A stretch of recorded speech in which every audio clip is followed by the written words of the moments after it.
Welcome to another episode of Start the Week with Wisdom. I'm your host, Bridget Burns with the University Innovation Alliance. And I am Sara Custer, Editor-in-Chief at Inside Higher Ed.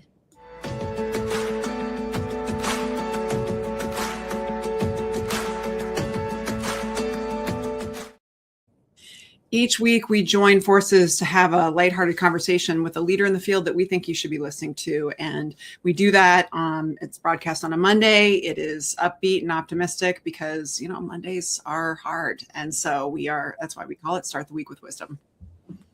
And the show is sponsored by the Andrew Carnegie Foundation and is also Inside Higher Ed and the University Innovation Alliance. So we're excited to unveil our new guest today. Yes, today's guest is Melissa Connelly, the CEO of OneGoal, a national post-secondary access and success organization that is building a model that goes beyond college access and into what it actually takes for students to persist and succeed. Welcome to the show, Melissa. Thank you so much for having me. It's so great to see you. So you and I first met at as we were both Dell Foundation, Michael and Susan Dell Foundation grantees. A long time ago. I feel like this was like pre-COVID, was it? It's probably close to a decade. Wow. So for those in the audience, many of you are either nonprofits or you work at universities, and this might resonate, that there are so few experiences that help connect the field. Like we're all head down, our theory of change, doing our work. And we all have relationships with funders, whether it's, state or philanthropy, but we rarely connect on a peripheral vision level to others who are going through the same thing, who are running complex organizations, who are trying to drive change, who are trying to do student success improvement work at different places. So this was a very unique experience because it was, I think, the first time that someone brought us all together to just kind of like, hey, you guys talk amongst yourselves. It was so valuable. Yeah.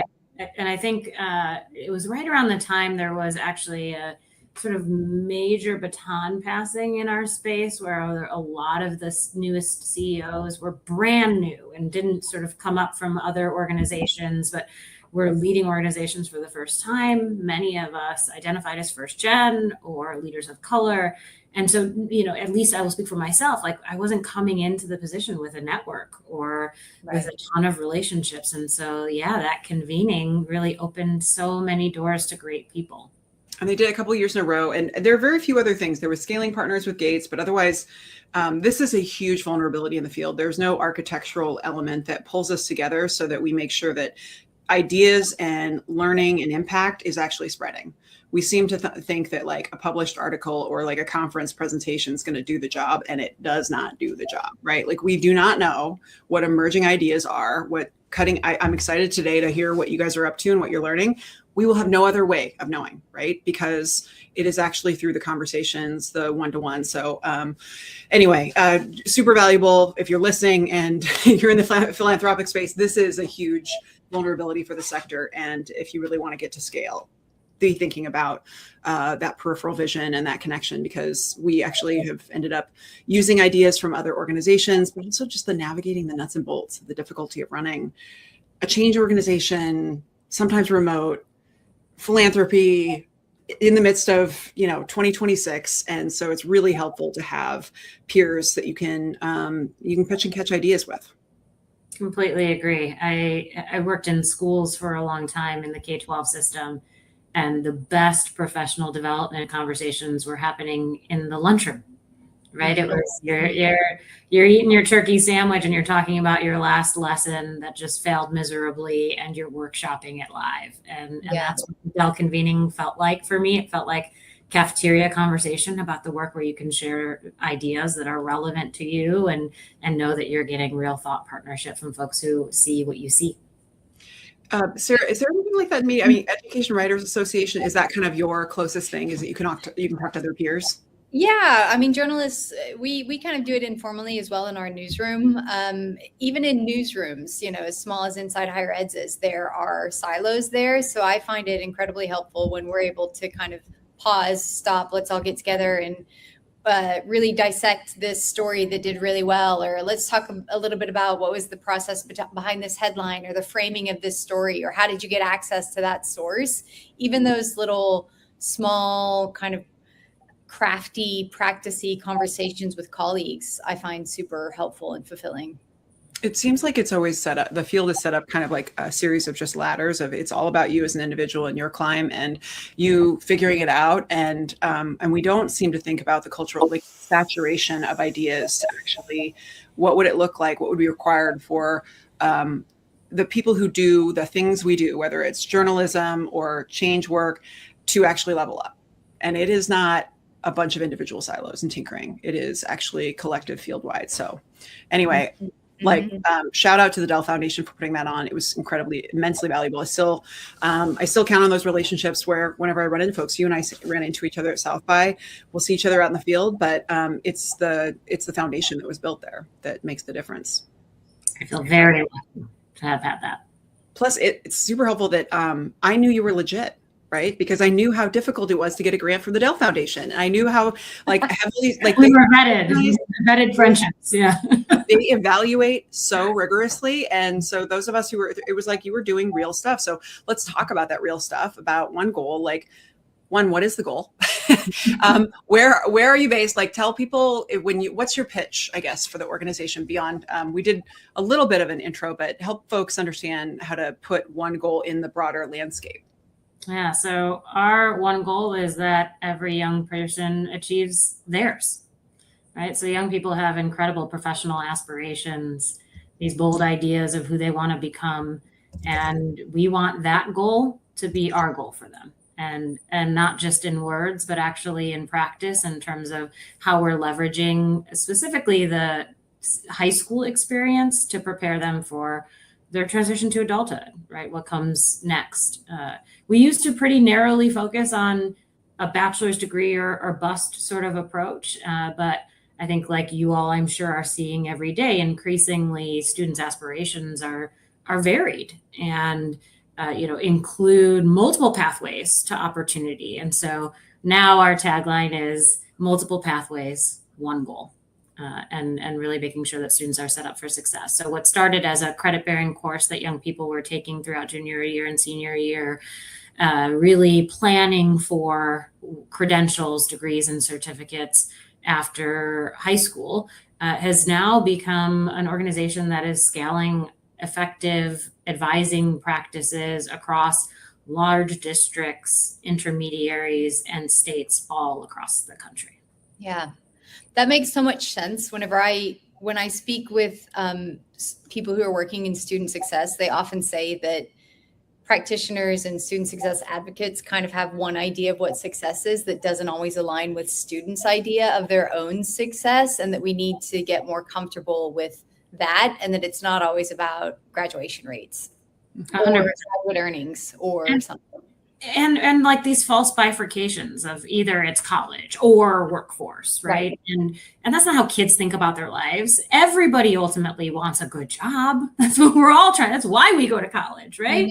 Mm-hmm. And so to ground in how students think about their future, and then being open to all of the different ways you could pursue, whether it's an associate's degree or an advanced degree. I mean, that to me is part of the reason why the bachelor's or bust sort of orientation was always so problematic, is because it was just so limiting and unnecessary ways, and in ways in which that like actually aren't always relevant for young people. They just want ways to continue their education after high school, and they want those ways to ultimately have a high return on their investment. And so that's what we're about. Yeah.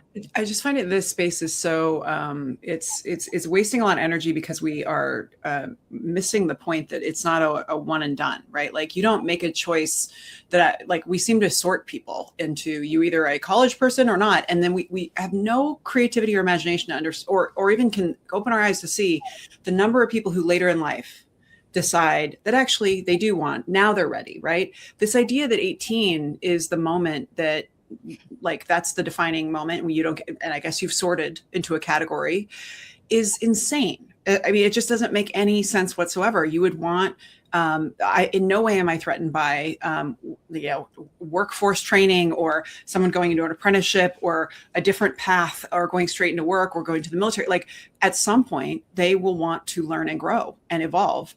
Lives are long. And so you want higher education to be here and to be adaptive and be available to them and be effective. like, why are we so naive and also just kind of like undercutting ourselves to think that the only thing we can do well is 18-year-old support, right? Like that's just, it just. And the best higher education institutions right now are not fighting that feedback we're getting from students. They're embracing it. I sit on the board of trustees for Dominican University in River Forest, Illinois, and we're doing I think some of the most disruptive, exciting work that's happening in higher ed right now. We built out a residential AA program where students are on a pretty specific pathway, fast tracked on, become a CNA, because we were hearing from students like, I want to go to school knowing that there's a job for me. And not, I wish I had the privilege of being able to just explore my first couple of years and figure it out, but I can't afford those opportunity costs. And so instead of resisting it, schools like Dominican University are really embracing it, and we're seeing incredible demand and incredible outcomes as a result. I think our first class had like a 90% completion rate because it was just so tailored to what kids were saying they wanted for themselves, which is my hope for higher ed, and part of the reason why we were very early on in embracing sort of the multiple pathways to opportunity, but really grounded in students' goals for themselves. Yeah. I love it. So let's talk about you. Yeah. What's your deal? Where did you come from? What's like, you just woke up one day and you're like, OneGoal, but you obviously give us a little window into where you came from. But tell us about what got you here. But I'm really curious about you as a leader. Like at some point, you didn't just wake up one day and be like, I think I'm going to try that. You were inspired by someone, and you had some kind of a journey. Just curious about what brought you here. Yeah. So I think I'm proudest of the fact that I get to have this incredible position as the leader of OneGoal with the experience of being a first generation college graduate myself, and knowing the lived experience of how challenging, tumultuous, discouraging the journey to any sort of advanced education is, and being able to leverage that. But I started high school in a truancy program. So I had missed more than 60 days of 8th grade. I was in the TAP class, which is not dance. That would have been way more fun. But the truancy abatement program, where a police officer led your first period of the school day, and if you didn't show up, they would call they would call the department and send a police officer to your house to knock on your door and get your parents in trouble. And you weren't earning credit for your first period. So it meant that you likely weren't going to earn enough credits to graduate high school on time. So talk about a design flaw for kids who are already behind and labeled as truant. So the short version of the story is I had an incredible social worker who stepped in and didn't just see her job as what was written in her job description, but saw her job as preparing young people for their life, and helped me see a version of myself and something worth fighting for. It's interesting. We now talk all the time about the very concerning trends in chronic absenteeism and engagement, which I would just describe as like a relevance gap for young people, because they don't see why they should go through the fight often that it is to go to school. And I didn't have a reason worth fighting for until Miss Jeter stepped in. And so the real foundation of my career is that when you grow up poor and you owe someone debt, you want to always pay it back. And I feel like I owe Miss Jeter a debt, and my way to pay it back is to ensure that young people don't have to fight as hard as I did to get an education for myself. And I think the sad reality is over the past few years, I've had to honestly confront, do they still have to fight as hard as I did? Or actually, do they have to fight even harder to get the educational experiences that they deserve? But I will tell you that I am going to continue to fight like hell until we address some of the equity gaps we see in outcomes, and honestly just have a more common sense approach to readying kids for the transition to adulthood. And so that's why I'm here. I think that the voice that I play nationally in the space is honestly like, hey folks, let's keep it simple. Hey folks, let's use normal words instead of crazy academic jargon that doesn't resonate for kids or for parents. Hey folks, let's do what is common sense for young people. Let's stop getting lost in the adult conversations, about what you believe is best or what is red and blue, and instead just do what kids are asking us to do. And that's what I hope my legacy is just, continuing to be a voice that will always speak plainly about what kids need and deserve. Melissa, where have you been all my life? Yeah. I feel like I'm a broken record whenever I say that. Like, just cut out the academic speak. Like, who are you talking to? Who is this message for? Because I don't think students and their parents who probably didn't go to college and maybe don't even have English as their first language are ever going to understand what you're trying to tell them. I love that. Yeah. And your story is so compelling and so relatable, right? Because the people who are doing the work, I often find are exhibit A of what not to do. That myself included, many of the folks, there was not this 4-year beautiful boutique, picked the flowers, did the internship, went to Wall Street, like none of that story doesn't exist for a lot of folks who are really inspired and motivated. So I find it very validating. Like you have your exhibit A, but also that's where your passion is just so clear. There's such a clear through line to the theory of change for your work. I still have this experience. I'm 7 years in as CEO, but I've been with the organization for 13 years. And I'm telling you, every single time I'm in a classroom, the kids, there's always this moment where I hear like whispering with like 17-year-olds, right? Juniors and seniors in high school. I hear whispering, and then someone goes, oh, she's the CEO. And there's just this like she looks like me. She knows my experience. They just are so proud and hopeful. And it fills my cup every time. That part just never gets old. And so, I hope I can continue to make them proud in the work that I do here and wherever I go next. Yeah. That representation matters so much, not in the message that you're giving students, but also the fact that you're like living it and showing it to them. So you've been CEO for 7 years, you said. Tell us about your approach to leadership and what inspired you and the way that you lead your team. If there's an example or maybe, I don't know. And is your team remote or in person? I'm curious. Yeah. So most of our team is remote. So we are a national organization. We are across about 14 different states right now. That's ever evolving as we increasingly do more sort of district capacity work that's a little bit less boots on the ground and more about equipping others to be able to do the kind of work that we've been doing for the last 20 years. And in terms of my approach to leadership, it's so much of who I became as a leader was about who I was becoming as a mom at the same time. So my second year of teaching, so very early in my career, I had my eldest, who is now 18. And then shortly thereafter, I had my second, so Ashland and Aday. Aday's now 16. And I remember like having to wrap my head around how you build a family and a home at the same time, that it was like, how do you build a business and how do you lead others? And I realized there's actually a ton that overlaps. And so very early on, I established personal core values that I wanted to live in my home and come alive in how I worked and operationalize as like practices that we do every day. So my personal values are be kind, be honest, work hard. They are our family values, be kind, be honest, work hard. Again, and you're probably hearing a through line of like simple, right? Like simple, plain stuff that sometimes there's just the cornerstone of what it takes to lead, whether it's in your home or in a business. And it's funny, like I very early on brought some like early management practices into my home and vice versa. So my own family does like 1-by-1s where we say, here's one thing I see that you're doing really well. And here's one thing I think you can work on.